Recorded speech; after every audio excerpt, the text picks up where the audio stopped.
আমার প্রশ্ন হলো, শেখ, জাকাতের টাকা আর জায়গায় খরচ করার কথা বলা হয়েছে। এই আর জায়গায় খরচ করা বাদ দিয়ে যদি আমি আমার কোনো সংগঠনের ফান্ডে জাকাতের টাকা জমা করে রাখি, তাহলে কি রাখা যাবে? 8টা খাতেই জাকাতের টাকা ব্যবহৃত হবে, বুঝতে পেরেছেন? 8টা খাত বাদ দিয়ে অন্য কোনো জায়গায় জাকাতের টাকা ব্যবহার করা যাবে না।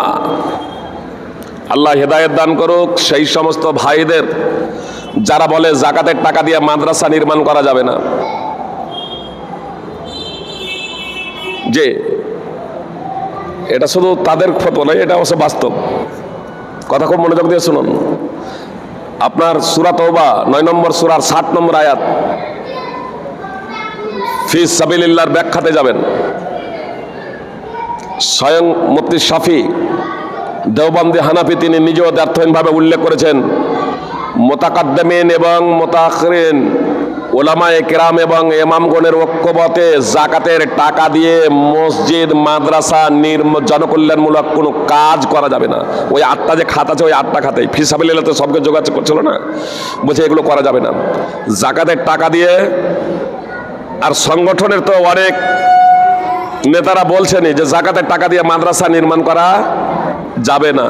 তো মাদ্রাসায় সিংহভাগ গরিবেরা পড়ে, তো জাকাতের টাকা দিয়ে যদি তারপরেও মাদ্রাসা নির্মাণ করা না যায়, তাহলে জমিয়তের অফিস, জমিয়তের জায়গা ক্রয় করা, এটা কি করে বৈধ হতে পারে? আল্লাহ তাআলা তাদের হেদায়েত দান করুক।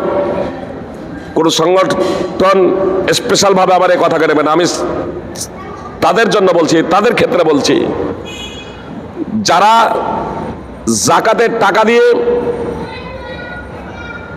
অফিস করার জন্য, সংগঠনের অফিস করার জন্য জায়গা কিনছেন বা জমিয়তের বিল্ডিং নির্মাণ করছেন, তাদের জন্য আমি বলছি যে মাদ্রাসা যদি নির্মাণ না করা যায় জাকাতের টাকা দিয়ে, আপনি ফতোয়া দিচ্ছেন, তাহলে কিসের ভিত্তিতে আপনি জাকাতের টাকা দিয়ে জমিয়তের অফিস কিনছেন, অফিস বানাচ্ছেন, জায়গা কিনছেন?